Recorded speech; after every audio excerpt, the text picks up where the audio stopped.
जय हिंद साथियों। स्वागत है आपका हमारे YouTube channel general studies tricks में। साथियों, आज हम लोग 6 दिसंबर 2023 की डेली करंट अफेयर्स का एनालिसिस करेंगे। और जैसा कि हम रोज़ करते आए हैं, ये करंट अफेयर्स का जो एनालिसिस होगा वो MCQ फॉर्मेट में होगा, ताकि आपको ज़्यादा देर तक जो है इन्फॉर्मेशन रिटेन रहें। तो ज़्यादा वक्त न ज़ाया करते हुए हम लोग जंप करते हैं अपने पहले MCQ पे। तो क्वेश्चन है साथियों आपके सामने, व्हेन वाज PMAY प्रधानमंत्री Awas Yojana urban component launched. तो प्रधानमंत्री आवास योजना का अर्बन कंपोनेंट कब लॉन्च हुआ था, आपको ये बताना है। ठीक है, आपके ऑप्शंस हैं।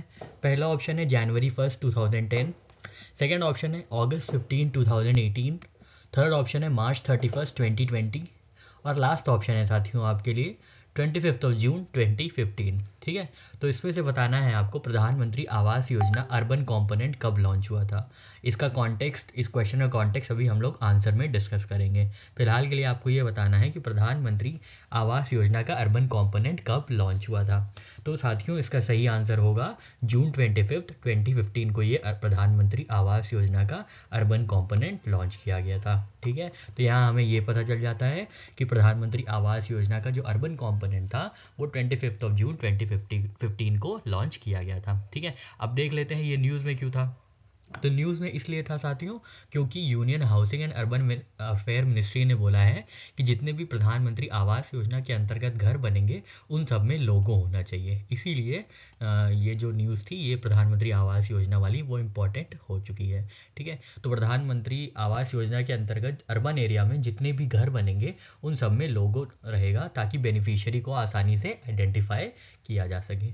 ठीक है, और प्रधानमंत्री आवास योजना का ऑब्जेक्टिव क्या है, तो जो अर्बन हाउसिंग शॉर्टेज है उसको डील करने के लिए ये प्रधानमंत्री आवास योजना को लॉन्च किया गया था। Goal of addressing urban housing shortage among less privileged. तो जो लेस प्रिविलेज लोग हैं, गरीब तबके के लोग हैं, ठीक है, निम्न वर्ग के लोग हैं, उनके लिए जो घर की समस्या है, आवास की समस्या है, उसको दूर करने के लिए प्रधानमंत्री आवास योजना लॉन्च किया गया था। कब लॉन्च किया गया था? जून 25 2015 को, 25 जून 2015 को ये लॉन्च किया गया था। ठीक है, अभी इसके बारे में एक स्लाइड और है, हम लोग इसके बारे में कुछ डिटेल्स में चीज़ें देख लेंगे, ताकि ये हमारी स्कीम अगर इस कॉन्टेक्स्ट में रही है, करंट अफेयर्स में रही है, तो हमको इसके बारे में सारी चीज़ें पता होनी चाहिए। ठीक है साथियों, चलिए बढ़ते हैं नेक्स्ट इन्फॉर्मेशन की ओर। नेक्स्ट क्वेश्चन है साथियों आपसे इसी प्रधानमंत्री आवास योजना अर्बन कंपोनेंट से रिलेटेड, विच वर्टिकल ऑफ प्रधानमंत्री Awas Yojana provides a fixed share of ₹1 lakh पर हाउस अंडर द स्कीम। ठीक है, आपको ये पता होगा प्रधानमंत्री आवास योजना के 4 वर्टिकल्स हैं। ठीक है, 4 वर्टिकल्स हैं, अभी हम लोग देखेंगे वो कौन कौन से वर्टिकल्स हैं। तो आपको ये बताना है कि किस वर्टिकल में 1 लाख रुपए जो है हाउस के आधार पर दिया जाएगा या फिक्स किया गया है स्कीम के अंतर्गत। ठीक है साथियों, तो हम लोग देख लेते हैं क्या ऑप्शन है हमारे। तो पहला ऑप्शन है बेनिफिशियरी लेड कंस्ट्रक्शन वर्टिकल के अंदर दिया जाएगा क्या 1 लाख रुपए। सेकेंड ऑप्शन है अफोर्डेबल हाउसिंग इन पार्टनरशिप के अंतर्गत दिया जाएगा ये 1 लाख रुपए।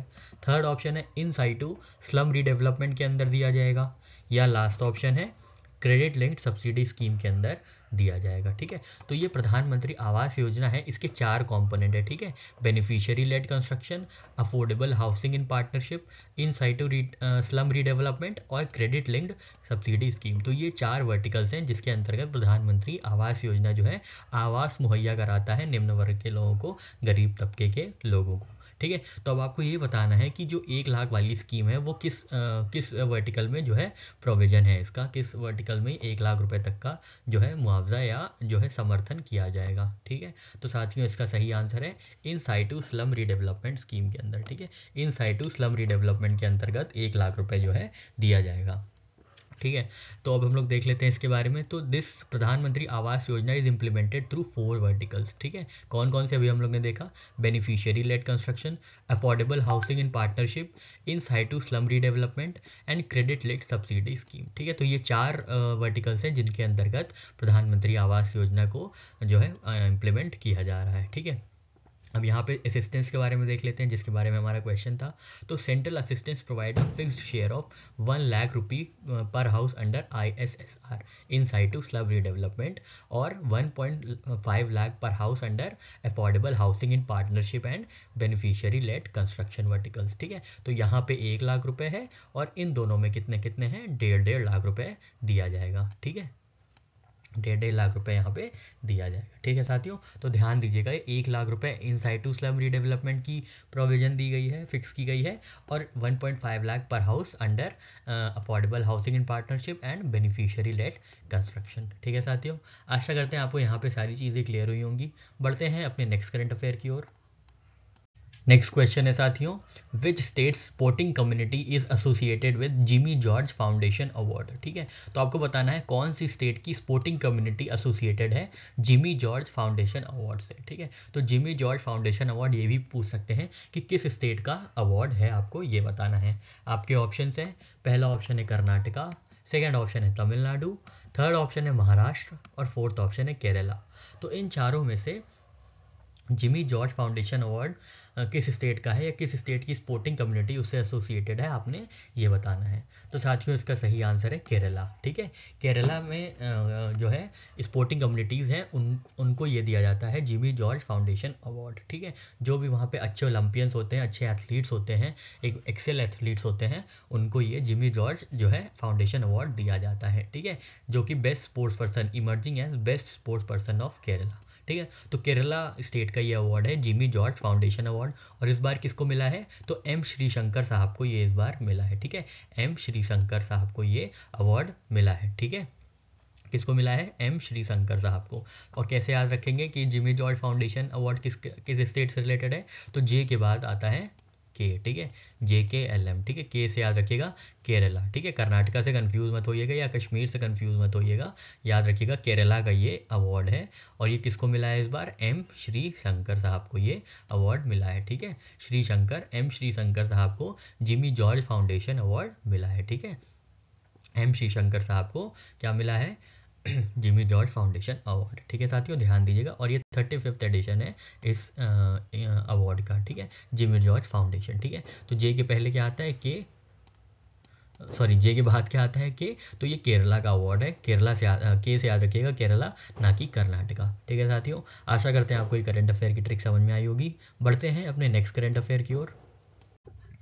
नेक्स्ट क्वेश्चन है साथियों आपके लिए, in which entertainment field was actor Dinesh Phadnis renowned for his portrayal of character Fredericks. ठीक है, तो दिनेश फडनीस जो एक एक्टर थे, वो उन्होंने फ्रेडरिक्स का रोल किस में प्ले किया है, आपको ये बताना है। ठीक है, किस मंच पे ये रोल निभाया गया था, आपको ये बताना है।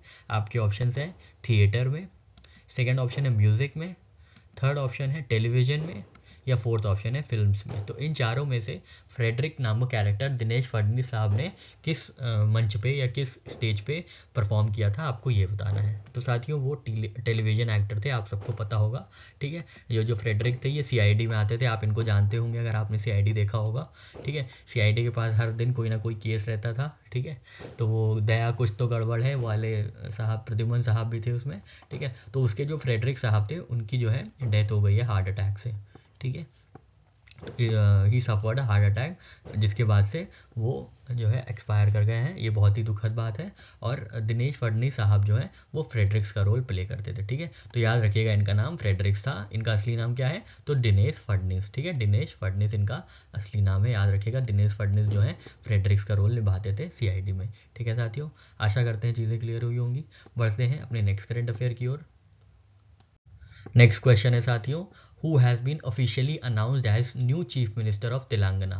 तो तेलंगाना के नए चीफ मिनिस्टर कौन है, आपको ये बताना है। अभी आपने देखा होगा कि हाल ही में इलेक्शंस कंडक्ट हुए थे, उसके बाद कंक्लूजन आया, बीजेपी ने 3 राज्यों में अपना जीत हासिल की है और कांग्रेस ने तेलंगाना में जीत हासिल की है, और मिज़ोरम में भी हुआ है। तो आपको ये बताना है मिज़ोरम में कौन सी पार्टी ने सरकार बनाई है या सरकार बनाएगी, आपको ये बताना है। ठीक है, थोड़ा नॉर्थ ईस्ट को भी जानिए, वो भी हमारे देश का हिस्सा है, वहाँ पे भी थोड़ा सा पॉलिटिक्स में इंटरेस्ट लीजिए आप लोग कि वहाँ पे कौन सी पॉलिटिक्स चल रही है, वहाँ के अपने क्या मुद्दे हैं। ठीक है, थोड़ा सा आप लोग और थोड़ा सा अपना जो सोच का दायरा है, जो ज्ञान का दायरा है, बढ़ाते चलिए। ठीक है, तो खैर आपको यहाँ पे ये बताना है चीफ मिनिस्टर ऑफ तेलंगाना किसको अपॉइंट किया गया है, किसको अनाउंस किया गया है, आपको ये बताना है। आपके ऑप्शन है, पहला ऑप्शन है के चंद्रशेखर राव, सेकेंड ऑप्शन है KT Rama Rao, third option है A रेवनाथ रेड्डी, और लास्ट ऑप्शन है साथियों आपके लिए दयाकर राव। तो इन चारों में से किसको chief minister of Telangana announce किया गया है, आपको ये बताना है। तो साथियों इसका सही आंसर है ए रेवांत रेड्डी। ए रेवांत रेड्डी साहब को क्या किया गया, अनाउंस किया गया है कि he will be the next chief minister of Telangana. ठीक है, इनसे पहले के चंद्रशेखर राव साहब थे तेलंगाना के चीफ मिनिस्टर। ठीक है, तो ये कांग्रेस से आते हैं, कांग्रेस वहाँ पे जीत हासिल करके इनको जो है मुख्यमंत्री नियुक्त करेगी। ठीक है, तो हम लोग कुछ चीज़ें तेलंगाना के बारे में देख लेते हैं। ठीक है, सबसे पहले याद रखेंगे गाने के लिए रेडी है। ठीक है, गाना रेडी है। ठीक है, गाना रेडी है, तो हम लोग ऐसे याद कर लेंगे कि तेलंगाना के जो चीफ मिनिस्टर साहब होंगे वो रेडी होंगे। रेडी मतलब रेवनाथ रेड्डी। ठीक है, रेवांत रेड्डी, सॉरी रेवांत रेड्डी। तो रेडी किस चीज़ के लिए है, गाना गाने के लिए। गाना से याद रखेंगे तेलंगाना। ठीक है, लास्ट में देखिए गाना है लास्ट में, तो गाना गाने के लिए रेडी है। ठीक है, गाना रेडी है। ठीक है, ऐसे याद रखेंगे ये ट्रिक है साथियों। गाना क्या है, गाना रेडी है। ठीक है, गाना से क्या रिप्रेजेंट कर रहा है, तेलंगाना। रेडी से कौन है, ए रेवांत रेड्डी। ठीक है, अब हम लोग कुछ चीज़ें देख लेते हैं तेलंगाना के बारे में, थोड़ी background information. Capital of Telangana आप जानते हैं हैदराबाद है। गवर्नर कौन है, तमिल साई सुंदरराजन। ठीक है, तमिल नाई सुंदरराजन जो है गवर्नर साहब हैं वहाँ के।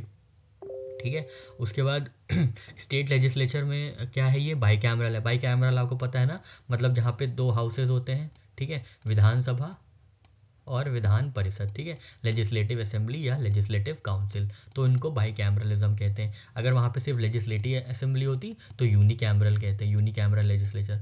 बाई कैमरल लेजिस्लेचर है तो मतलब वहाँ पे बाई मतलब दो हाउसेज होंगे, लेजिस्लेटिव असेंबली और लेजिस्लेटिव काउंसिल। और जो अभी इलेक्शंस हुए थे वो लेजिस्लेटिव असेंबली के हुए थे। कितनी सीट्स थी वहाँ पे, 119 सीट्स थी। ध्यान दीजिएगा 119 सीट्स पे जो है इलेक्शंस लड़े गए थे। ठीक है, 119 सीट्स पे इलेक्शन लड़े गए थे। ठीक है, और वहाँ पे लेजिस्लेटिव काउंसिल की कितनी सीट्स हैं, तो 40 सीट्स हैं। ठीक है, पार्लियामेंट की कितनी सीट्स हैं ये भी देख लेते हैं। तो राज्यसभा से 7 सांसद जाते हैं तेलंगाना से, और लोकसभा से 17 सांसद जाते हैं। 17 MP from Lok Sabha and 7 MPs from Rajya Sabha. ठीक है साथियों, तो यहाँ पे हम लोग ने देख भी लिया। ये बहुत इंपॉर्टेंट है, याद रखिएगा। लेजिस्लेटिव असेंबली हो सकता है आपके मैच द फॉलोइंग में पूछ लिया जाए कि चारों स्टेट्स के नाम दे दिए जाए, MP, छत्तीसगढ़, राजस्थान, और आपके सामने उसमें दे दिया जाए नंबर ऑफ सीट्स। तो आपको याद रखना है कि कौन कौन कितनी कितनी सीटें कहाँ पे हैं। ठीक है, तो राजस्थान में 200 सीट्स हैं। ठीक है, याद रखिएगा। और छत्तीसगढ़ और मध्य प्रदेश में आप हमको कमेंट सेक्शन में बताइए कितनी वहाँ पे सीट्स हैं, लेजिस्लेटिव असेंबली की कितनी सीट्स हैं। ठीक है साथियों, आशा करते हैं चीज़ें क्लियर हुई होंगी, ट्रिक पता ही होगी आपको। गाना रेडी है। ठीक है, गाना से क्या था, तेलंगाना, और रेडी से क्या था, ए रेवांत रेड्डी साहब। ठीक है साथियों, आशा करते हैं चीज़ें क्लियर हुई होंगी। बढ़ते हैं अपने नेक्स्ट करंट अफेयर की ओर। नेक्स्ट क्वेश्चन है साथियों आपके सामने, what is doctor Akshata's Krishnamurthy notable contribution in space exploration making her the first Indian to achieve this feat. तो डॉक्टर अक्षता कृष्णमूर्ति ने किस फील्ड में अपना नाम जो है स्थापित किया है, और वो ऐसा काम करने वाली पहली इंडियन बनी है, आपको ये बताना है। ठीक है, तो उन्होंने ऐसा क्या किया है कि जो स्पेस एक्सप्लोरेशन की फील्ड में जो कि एक इंडियन का ये पहला कारनामा है, आपको ये बताना है। ठीक है, आपके ऑप्शन है साथियों, पहला ऑप्शन है leading a Mars colonization mission, second option है operating the Mars rover at NASA, third option है discovering a new celestial body, और लास्ट ऑप्शन है conducting experiments on International Space Station. तो इन चारों में से अक्षता कृष्णमूर्ति ने क्या किया है जो कि वो ऐसा करने वाली पहली भारतीय बनी है। ठीक है साथियों, आपको ये बताना है। तो साथियों इसका सही आंसर है operating the Mars rover at NASA. ठीक है, तो डॉक्टर अक्षता कृष्णमूर्ति जो है पहली इंडियन बनी है टू ऑपरेट मार्स रोवर। ठीक है, मार्स रोवर को ऑपरेट करने वाली ये पहली इंडियन बनी है। ठीक है, नाम बहुत इंपॉर्टेंट है, याद रखिएगा, क्योंकि ये फीमेल है तो ये चीज़ और भी इंपॉर्टेंट हो जाती है। ठीक है, अक्षता कृष्णमूर्ति जो है becomes first Indian to operate Mars rover. ठीक है, अक्षता कृष्णमूर्ति जो है पहली इंडियन बनी है जो कि मार्स रोवर को ऑपरेट करेंगी। ठीक है, मार्स रोवर को ऑपरेट करेंगी। ठीक है साथियों, याद रखिएगा कौन करेंगी, कृष्णमूर्ति, अक्षता कृष्णमूर्ति जी करेंगी मार्स रोवर को ऑपरेट। ठीक है, अगर आपको नहीं याद होगा तो आप ऐसे याद कर लिएगा, कृष्ण जी ऑपरेट करेंगे मार्स रोवर को। ठीक है, कौन मार्स रोवर इतनी बड़ी चीज़ है तो कौन ऑपरेट करेगा, तो कृष्ण जी करेंगे। तो कृष्ण जी से याद रखिएगा कृष्णमूर्ति। ठीक है, कृष्णमूर्ति याद रखिएगा। ठीक है, तो इतनी बड़ी मशीनरी है ये, मतलब इतना बड़ा मिशन है मार्स रोवर ठीक है। तो उसको कौन ऑपरेट करेगा, तो याद रखिएगा कृष्ण जी ऑपरेट करेंगे, कन्हैया जी ऑपरेट करेंगे, नहीं कृष्ण जी याद रखिएगा, कन्हैया आप कंफ्यूज हो सकते हैं। ठीक है, तो याद रखिएगा कृष्ण जी जो है मार्स रोवर को ऑपरेट करेंगे, तो कृष्ण से याद रखिएगा कृष्ण मूर्ति मतलब अक्षता कृष्ण मूर्ति जी जो है मार्स रोवर ऑपरेट करने वाली पहली इंडियन बनी है। ठीक है साथियों, आशा करते हैं आपको ये ट्रिक समझ में आई होगी। बढ़ते हैं अपने नेक्स्ट करंट अफेयर की ओर। नेक्स्ट क्वेश्चन है साथियों, who is the current president of Kenya who recently embarked on 3 day state visit to India. तो हाल ही में एक 3 दिवसीय दौरे पे आए केनियन प्रेसिडेंट का आपको नाम बताना है, केनिया के राष्ट्रपति का आपको नाम बताना है जो हाल ही में अभी भारत में 3 दिवसीय यात्रा पे आए हैं। ठीक है, तो साथियों आपके ऑप्शन हैं, पहला ऑप्शन है उहुरु केनियाटा, सेकेंड ऑप्शन है रेला ओडिंगा, थर्ड ऑप्शन है विलियम समॉय रूटो और फोर्थ ऑप्शन है मुआई किबाकी। ठीक है, ये थोड़े नाम अजीब है क्योंकि वहाँ के नाम है, अब हमारा नाम ये लोग जानेंगे, आप लोग का नाम जानेंगे तो इन लोग को भी ये अजीब लगेगा। तो ये कल्चरल रिलेटिविज्म की बात है और कुछ नहीं है। ठीक है, तो साथियों आपको यहाँ पे बताना है कि केनिया के जो राष्ट्रपति साहब हैं जो भारत के दौरे पे आए हैं, भारत के यात्रा पे आए हैं, उनका नाम क्या है।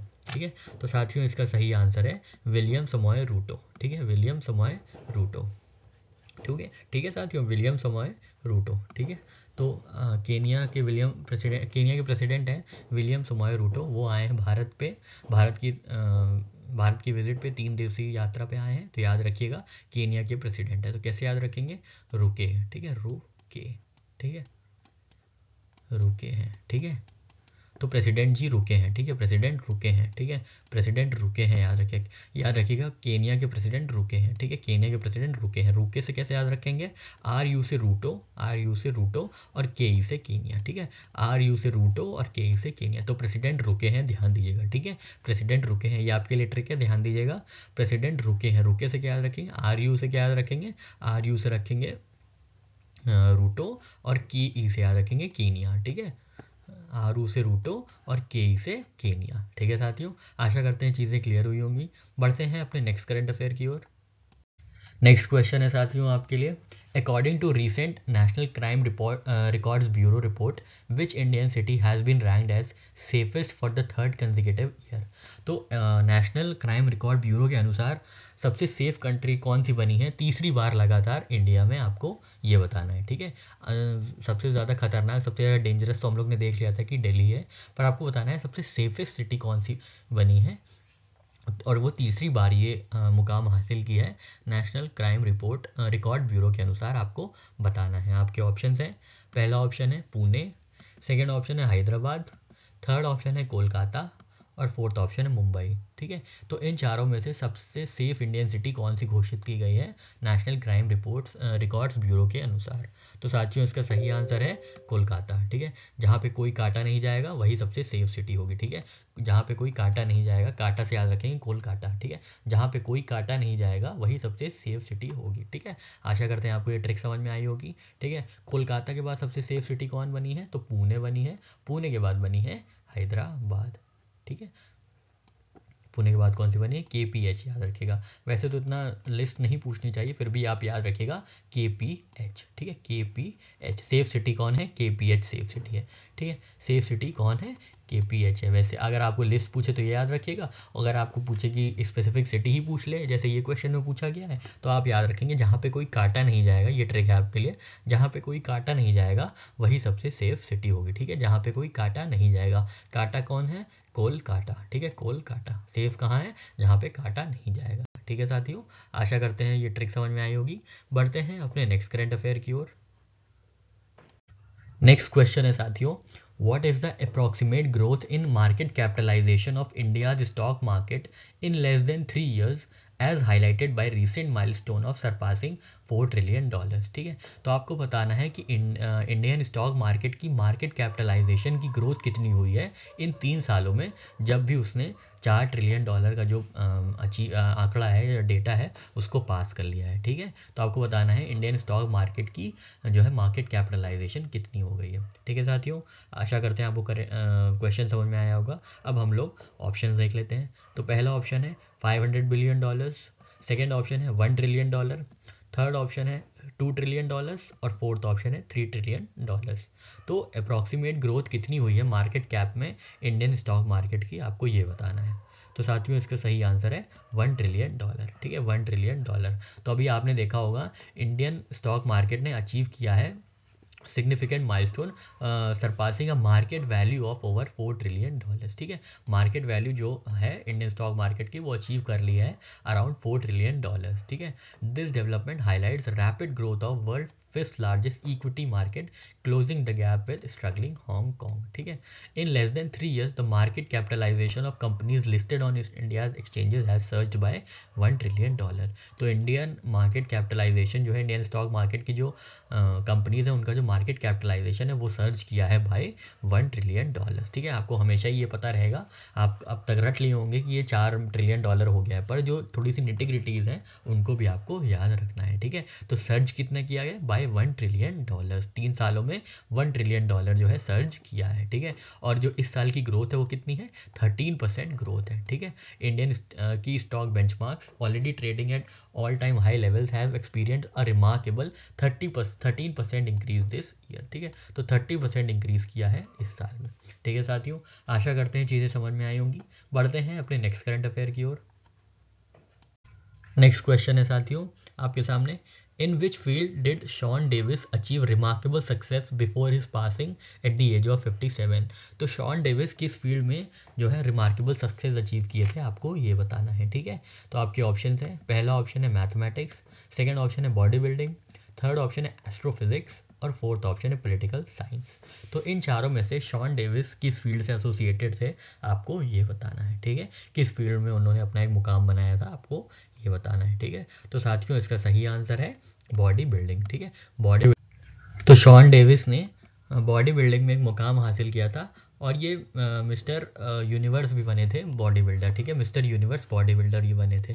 तो ध्यान दीजिएगा शॉन डेविस किससे रिलेटेड थे, बॉडी बिल्डिंग से रिलेटेड थे, ठीक है। तो शान से ये अपनी बॉडी दिखाते थे, ठीक है। शान से याद रखिएगा, शान डेविस, ठीक है। शॉन का शान कर दीजिए, उनको क्या मतलब और आपको क्या मतलब, ठीक है। आपको खाली एग्जाम क्वालिफाई करना है, तो याद रखिएगा शान से अपनी बॉडी दिखाते थे, बॉडी बिल्डिंग करते थे, ठीक है। शान से अपनी बॉडी दिखाते थे, बहुत डोले शोले इनके बन जाते थे तो शान से दिखाते थे, ठीक है। तो शान से याद रखिएगा, शॉन डेविस जो थे साहब थे ये बॉडी बिल्डर थे बहुत बड़े, और ये मिस्टर यूनिवर्स भी थे, ठीक है। मिस्टर यूनिवर्स भी थे, ठीक है साथियों।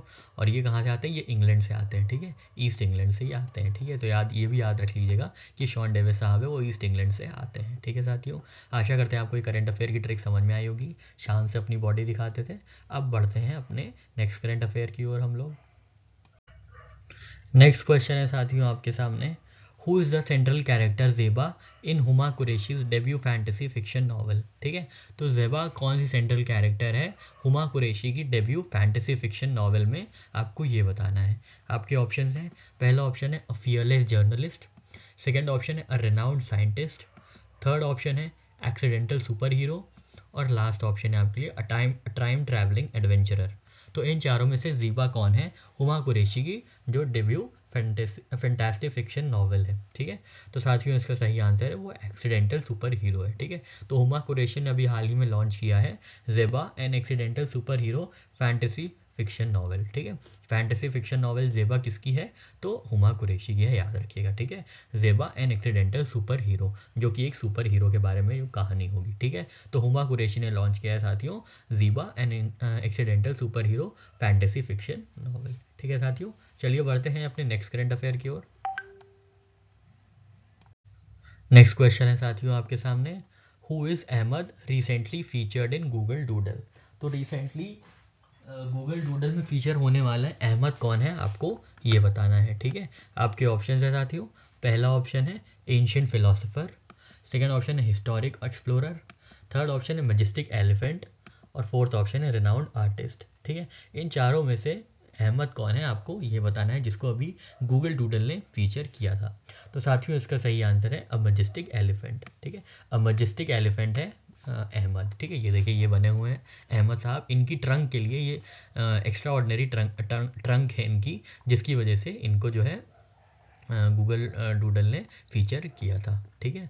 तो ये अहमद है, ये एलिफेंट है, और ये कहाँ पे है, तो ये माउंट मैरसबिट केनिया में है, ठीक है, माउंट मैरसबिट केनिया में है, ठीक है। ये मैजेस्टिक एलिफेंट है जो कि 1919 में बॉर्न हुए थे, ठीक है। तो याद रखना है आपको, अहमद कौन है, अहमद है एलिफेंट, ठीक है, ये अहमद है, ठीक है, ये मैजेस्टिक एलिफेंट है, ठीक है साथियों। आशा करते हैं चीज़ें समझ में आई होंगी। बढ़ते हैं अपने नेक्स्ट करंट अफेयर की ओर। नेक्स्ट क्वेश्चन है साथियों आपके सामने, what is the central government's objective in launching retail stores at major metro station in Delhi. तो अभी हाल ही में सेंट्रल गवर्नमेंट ने बोला है, उन्होंने अनाउंस किया है कि वो लोग रिटेल स्टोर्स खोलेंगे मेट्रो स्टेशन, दिल्ली के मेट्रो स्टेशन में। तो आपको बताना है इसका ऑब्जेक्टिव क्या है, क्या मकसद है इनका रिटेल स्टोर्स को खोलने का मेट्रो स्टेशन पे। तो आपके ऑप्शन हैं, पहला ऑप्शन है promoting luxury items, second option है addressing soaring prices of essential food items, third option है सेलिंग इलेक्ट्रॉनिक गैजेट्स, और लास्ट ऑप्शन है प्रोवाइडिंग डिस्काउंट्स ऑन क्लोथिंग। तो इन चारों में से किस चीज़ के लिए, किस मकसद के लिए जो है रिटेल स्टोर खोला जाएगा मेट्रो स्टेशन दिल्ली में, ठीक है। तो साथियों इसका सही आंसर है addressing soaring prices of essential food items would be an objective in launching retail stores at major metro station. तो ये ऑब्जेक्टिव होगा कि जो दाम बढ़ रहे हैं, एसेंशियल फूड आइटम्स के दाम बढ़ रहे हैं, प्याज के दाम बढ़ रहे हैं, चने के दाम बढ़ रहे हैं, दाल के दाम बढ़ रहे हैं, तो उनको जो है सब्सिडाइज रेट पे मेट्रो स्टेशन की इन रिटेल स्टोर्स में दिया जाएगा। और सबसे पहले कहाँ दिया जाएगा, तो सबसे पहले दिया जाएगा राजीव चौक में, क्योंकि ये सबसे बड़ा मेट्रो स्टेशन है, सबसे ज़्यादा बिजी स्टेशन है, इसलिए राजीव चौक में सबसे पहले ये metro station, Rajiv Chowk metro station पे ये जो है रिटेल स्टोर खोला जाएगा सरकार का, जहाँ पे सब्सिडाइज रेट पे एसेंशियल फूड आइटम जो है पब्लिक को सप्लाई किया जाएगा, ठीक है। और ये इसका इस्टेब्लिशमेंट और ऑपरेशन कौन देखेगा, national cooperative consumer federation of India, ठीक है, national cooperative consumer federation of India, ठीक है साथियों। तो याद रखिएगा राजीव चौक पे खोला जाएगा। इसका ऑब्जेक्टिव क्या होगा रिटेल स्टोर्स का, providing subsidised essential food items, ठीक है, providing subsidised essential food items, ठीक है। तो जो भी ऑनियंस हैं, पल्सेस हैं, आटा है, ये सब जो है चीज़ें मिलेंगी सब्सिडाइज रेट पे इन मेट्रो स्टेशंस के जो है रिटेल स्टोर्स में, ठीक है साथियों। यहाँ पे सारी चीज़ें क्लियर हुई। बढ़ते हैं अपने नेक्स्ट करंट अफेयर की ओर। नेक्स्ट क्वेश्चन है साथियों आपके सामने, which ministry in India launch tools like GIS app, Gram Manchitra and M action soft, ठीक है। तो ग्राम मानचित्र, GIS ऐप और mobile solution M action soft किस मिनिस्ट्री ने लॉन्च किया है, आपको ये बताना है। आपके ऑप्शन हैं, पहला ऑप्शन है Ministry of Rural Development, second option है Ministry of Home Affairs, third option है मिनिस्ट्री ऑफ पंचायती राज, और फोर्थ ऑप्शन है मिनिस्ट्री ऑफ फाइनेंस। तो इन चारों में से किसने लॉन्च किया है ग्राम मानचित्र और M एक्शन सॉफ्ट, ठीक है साथियों। तो साथियों इसका सही आंसर है मिनिस्ट्री ऑफ पंचायत राज ने, ठीक है।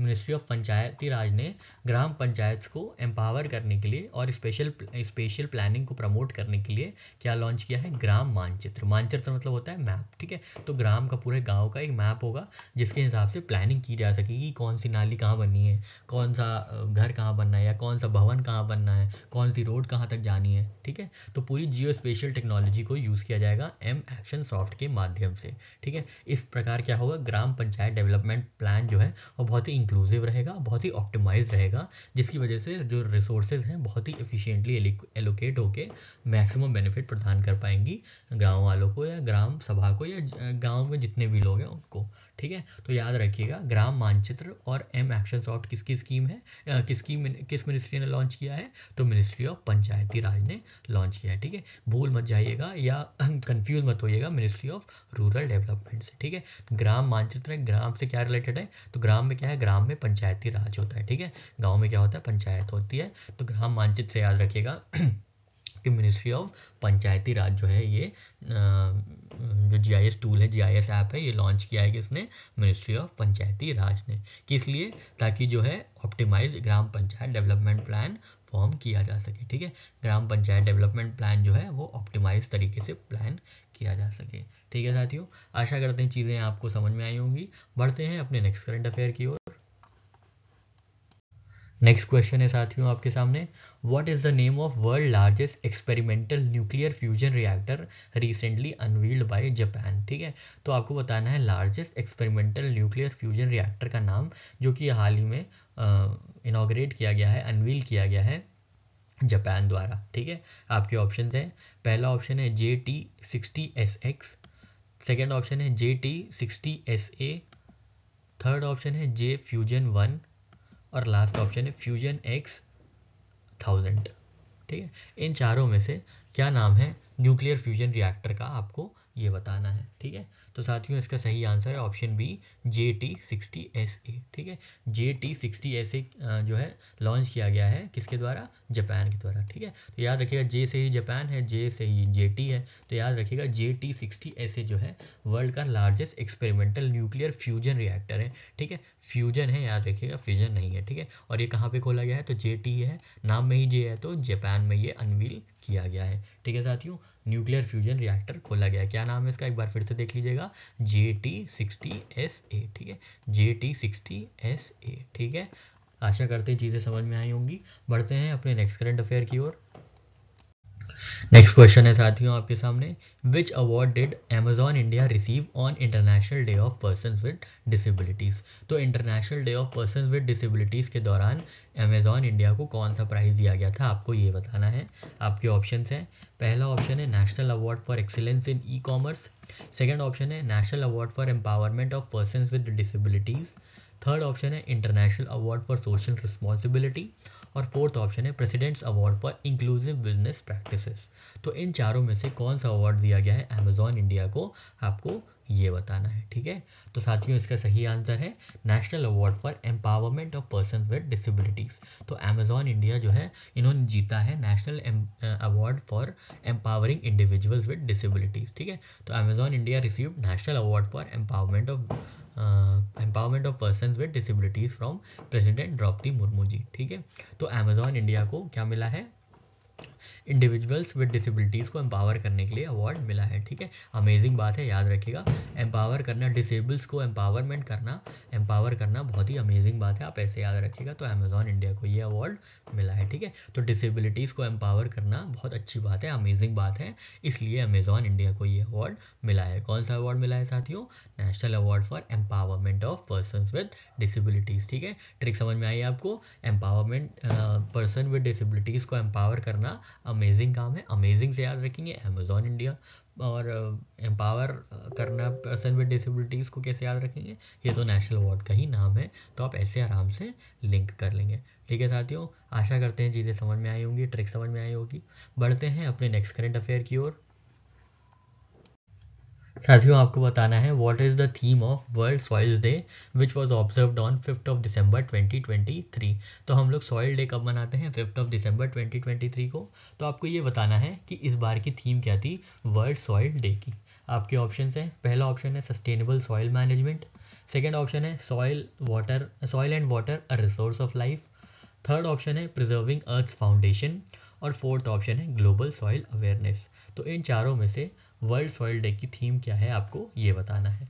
तो साथियों इसका सही आंसर है soil and water a source of life. ठीक है, तो यूनाइटेड नेशंस जो है सेलिब्रेट करता है world Soil day every year on 5 दिसंबर। ठीक है, 5 दिसंबर को सेलिब्रेट किया जाता है वर्ल्ड सॉइल डे, और इस बार की थीम थी soil and water a source of life. ठीक है, soil and water a source of life is the theme of world Soil day. ठीक है साथियों, आराम से याद हो जाएगा, सॉइल एंड वाटर जो है, सॉइल एंड वाटर, ठीक है, मिट्टी और पानी। ठीक है, पानी और मिट्टी आप ऐसे याद रख लीजिए, दोनों ही क्या है, बहुत ज़रूरी है जीवन के लिए। ठीक है, मिट्टी और पानी। ठीक है, पानी जल ही जीवन है, और मिट्टी से आए हैं, मिट्टी में ही मिल जाना है, सॉइल से आए थे, सॉइल में मिल जाना है, वैसे याद रख सकते हैं। ठीक है साथियों, आशा करते हैं चीज़ें समझ में आई होंगी। बढ़ते हैं अपने नेक्स्ट करंट अफेयर की ओर। नेक्स्ट क्वेश्चन है साथियों आपके सामने, who of the following becomes first women medical officer deployed at Siachen. तो सियाचिन में तैनात होने वाली पहली महिला मेडिकल ऑफिसर, चिकित्सक अधिकारी कौन बनी है, आपको ये बताना है। ठीक है, who of the following becomes first women medical officer deployed at Siachen. तो आपके ऑप्शन हैं, पहला ऑप्शन है captain Shiva Chauhan, second option है captain Geetika Kaul, third option है कर्नल रक्षा कुमार, और लास्ट ऑप्शन है आपका मेजर नेहा सिंह। इन चारों में से कौन वो पहली वुमेन मेडिकल ऑफिसर बनी है जो कि जिनको तैनाती मिली है, जिनको तैनात किया गया है सियाचिन पे। सियाचिन बहुत ही हाई एल्टीट्यूड पे है, हाईएस्ट बैटल ग्राउंड है, आप जानते होंगे। ठीक है, तो आपको बताना है विमेन मेडिकल ऑफिसर जो है कौन डिप्लॉय किया गया है सियाचिन में। ठीक है, तो साथियों इसका सही आंसर है गीतिका कौल। ठीक है, गीतिका कौल, कैप्टन गीतिका कौल को डिप्लॉय किया गया है सियाचिन में, और ये पहली मेडिकल ऑफिसर बनी है वहाँ पे डिप्लॉयमेंट होने वाली। ठीक है, तो याद रखिएगा, कैसे याद रखेंगे, सिया के गीत गाना है। ठीक है, सिया के गीत गाना है। ठीक है, ठीक है, सिया के गीत गाना है। ठीक है, सिया राम के गीत गाना है, आप ऐसे याद रख सकते हैं। सिया से क्या है, सिया से है सियाचिन, गीत से क्या है गीतिका कौल। ठीक है, कैप्टन गीतिका कौल जो कि मेडिकल ऑफिसर बनी है, डिप्लॉय की गई हैं सियाचिन में। ठीक है, सिया के गीत गाना है, याद रखिएगा, सिया के गीत गाना है। ठीक है, सिया राम के गीत गाना है, वैसे भी याद रख सकते हैं। सिया से क्या याद रखेंगे, सिया से है सियाचिन, और गीत से याद रखेंगे गीतिका कौल को, जो मेडिकल ऑफिसर बनी है, पहली मेडिकल ऑफिसर बनी है जिनको तैनाती मिली है, डिप्लॉयमेंट मिला है सियाचिन में। ठीक है साथियों, आशा करते हैं ट्रिक समझ में आई होगी। बढ़ते हैं अपने नेक्स्ट करंट अफेयर की ओर। नेक्स्ट क्वेश्चन है साथियों, who presented the prestigious honour to Ranveer Singh at Red Sea International Film Festival. तो रणवीर सिंह को, आपने ये तो पढ़ लिया होगा कि रणवीर सिंह साहब को Red Sea International Film Festival में अवार्ड मिला है, पर आपको ये बताना है कि किसने उन्हें ये ऑनर प्रेजेंट किया है। ठीक है, who presented the prestigious honour to Ranveer Singh at Red Sea International Film Festival. ठीक है, तो आपके ऑप्शन है, पहला ऑप्शन है शैरन स्टोन, सेकेंड ऑप्शन है मेरिल स्ट्रीप, थर्ड ऑप्शन है लियोनार्डो डी कैप्रियो, और फोर्थ ऑप्शन है ब्रैड पिट।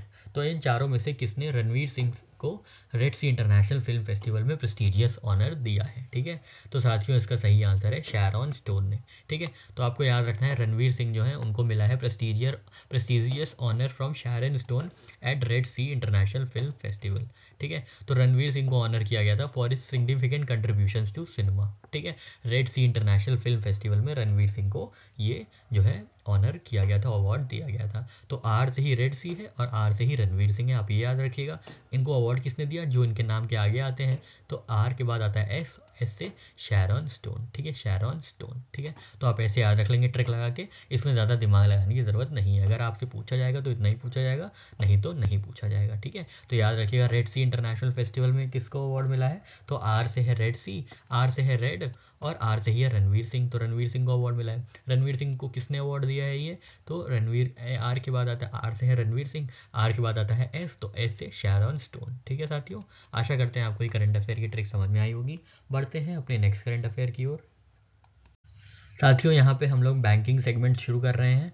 यहाँ पे 4-5 स्लाइड जो आगे होंगी वो सारी बैंकिंग अफेयर से रिलेटेड होंगी, या जो बैंकिंग एग्जाम से पूछने जाने वाली करंट अफेयर्स होंगी। तो अगर आप बैंकिंग की प्रिपरेशन नहीं कर रहे हैं तो यहाँ से आप वीडियो ड्रॉप कर सकते हैं। ठीक है, और अगर देखना चाहते हैं तो आपकी मर्जी। ठीक है, खैर ये जो सेगमेंट होगा वो स्पेसिफिकली बैंकिंग और फाइनेंस करंट अफेयर से रिलेटेड होगा। ठीक है, तो साथियों यहाँ पे पहली इन्फॉर्मेशन है, SBI कार्ड जो है वो इंटीग्रेट कर दिया गया है भारत बिल पेमेंट से फॉर क्रेडिट कार्ड्स। ठीक है, तो national payment corporation of India ने बेहतरीन अचीवमेंट हासिल की है, किस चीज़ के लिए, SBI कार्ड को इंटीग्रेट कर दिया है भारत बिल पेमेंट सिस्टम में। ठीक है, SBI को क्रेडिट कार्ड कैटेगरी में भारत बिल पेमेंट की इंटीग्रेट कर दिया गया है। ठीक है, तो याद रखिएगा सभी क्या है, सभी क्रेडिट कार्ड भारत के हैं। ठीक है, सभी क्रेडिट कार्ड भारत के हैं। ठीक है, सभी क्रेडिट कार्ड भारत के हैं। ठीक है, तो आपको याद रहेगा कि भारत बिल पे की कौन सी कैटेगरी में जो है SBI को इंटीग्रेट किया गया है। ठीक है, अगर आपसे पूछ लिया गया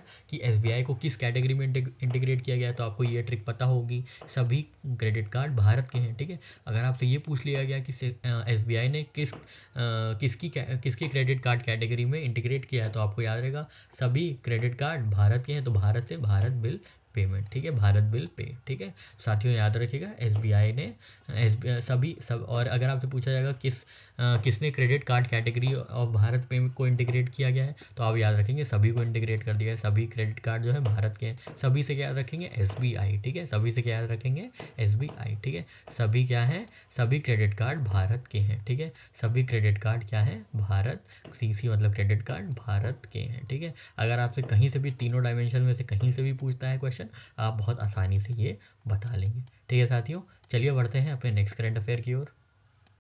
नेक्स्ट क्वेश्चन है साथियों आपके सामने, who recently assumed the position of executive director at Insolvency and Bankruptcy Board of India according to recent announcement।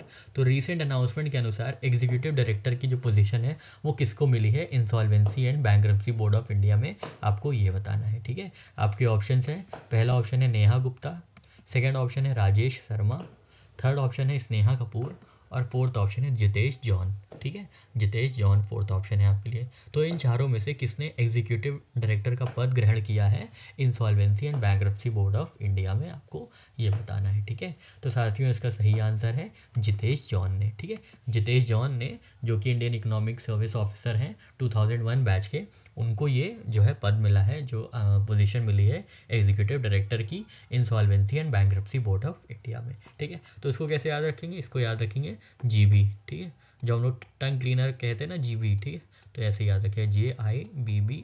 ठीक है, JIBBI, जे से याद रखिएगा जितेश जॉन, जे से देखिए जितेश, और IBBI से ये insolvency and bankruptcy board of India. ठीक है, ये ट्रिक याद रखिएगा जीबी। ठीक है, IBI दिखे आपको तो जीबी याद आना चाहिए। ठीक है, जीबी। ठीक है, जीबी से, जे से क्या है जितेश जॉन, और IBBI से insolvency and bankruptcy board of India. और ये भी याद रखिएगा कि कौन सी पोजीशन पे है, तो एग्जीक्यूटिव डायरेक्टर की पोजीशन पे है। ठीक है, एग्जीक्यूटिव डायरेक्टर की पोजीशन इन्होंने अज्यूम की है साथियों। ठीक है साथियों, चलिए बढ़ते हैं अपने नेक्स्ट करंट अफेयर की ओर। नेक्स्ट क्वेश्चन है साथियों आपके सामने, which company achieve the milestone of surpassing ₹6 lakh crore on December 4। तो 6 लाख करोड़ का मार्केट कैपिटलाइजेशन अचीव करने वाली कंपनी कौन सी बनी है, आपको ये बताना है। आपके ऑप्शन हैं, पहला ऑप्शन है रिलायंस इंडस्ट्रीज, सेकेंड ऑप्शन है भारती एयरटेल, थर्ड ऑप्शन है टाटा कंसल्टेंसी सर्विसेज और फोर्थ ऑप्शन है इन्फोसिस। ठीक है, इन चारों में से किस कंपनी ने 6 लाख करोड़ का जो मार्केट कैप है वो सरपास किया है, आपको ये बताना है।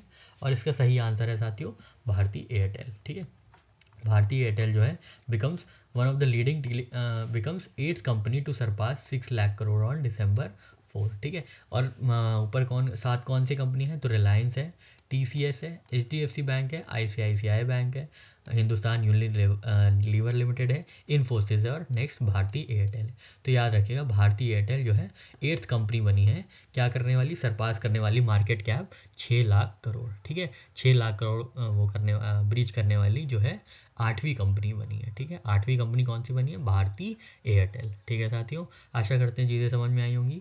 बढ़ते हैं अपने नेक्स्ट करंट अफेयर की ओर।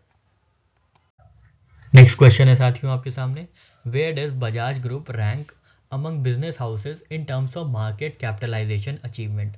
तो बजाज ग्रुप की मार्केट कैपिटलाइजेशन के अनुसार बजाज ग्रुप की रैंक क्या है, आपको ये बताना है। ठीक है, तो बजाज ग्रुप की रैंक क्या है in terms of market capitalization, आपको ये बताना है। ठीक है, आपके ऑप्शन हैं, पहला ऑप्शन है फर्स्ट, सेकेंड ऑप्शन है सेकेंड, थर्ड ऑप्शन है थर्ड और फोर्थ ऑप्शन है फिफ्थ।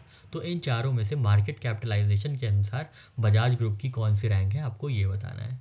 तो साथियों इसका सही आंसर है फिफ्थ। ठीक है, तो अभी हाल ही में बजाज ग्रुप जो है 5th कंग्लोमरेट बनी है to breach 10 lakh crore in market capitalization. ठीक है, तो मार्केट कैपिटलाइजेशन 10 लाख करोड़ को ब्रीच करने वाली बजाज जो है वो 5th कंपनी बनी है इंडिया में। ठीक है, तो याद रखिएगा कौन सी 10 lakh crore market capitalization breach करने वाली कंपनी बनी है, तो बजाज बनी है। ठीक है, तो कैसे याद रखेंगे, देखिए बजाज में कितने लेटर हैं, 1 2 3 4 5। ठीक है, 5 लेटर है, तो इसकी प्लेस क्या हुई, फिफ्थ। ठीक है, प्लेस क्या हुई फिफ्थ, और मार्केट कैपिटलाइजेशन इंटू 2 10। ठीक है, तो 10 लाख करोड़। ठीक है, 10 लाख करोड़ जो है मार्केट कैप हो गई।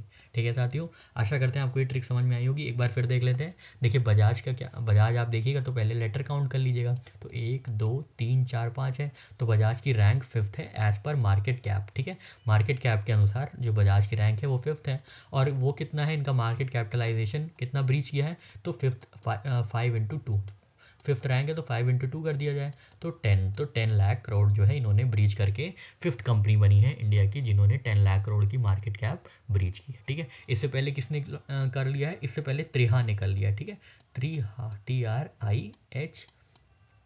ठीक है, त्रिहा, टी से टाटा, आर से रिलायंस, आई से आई से कुछ नहीं है, आई से नहीं है, बस आर छोटा लगा लीजिएगा, एच से HDFC और ए से अदानी। ठीक है, तो त्रिहा याद रखिएगा, आई कुछ नहीं है, बस आप याद रखिएगा TRH है। ठीक है, त्रिहा, टी से टाटा, आर से रिलायंस, एच से HDFC और ए से अदानी। ठीक है, इन चारों ने पहले ही 10 लाख करोड़ का जो मार्केट कैप है वो ब्रीच कर लिया है। ठीक है साथियों, आशा करते हैं आपको ये करंट अफेयर समझ में आया होगा। यहाँ पे हम लोग का ये सेशन समाप्त होता है।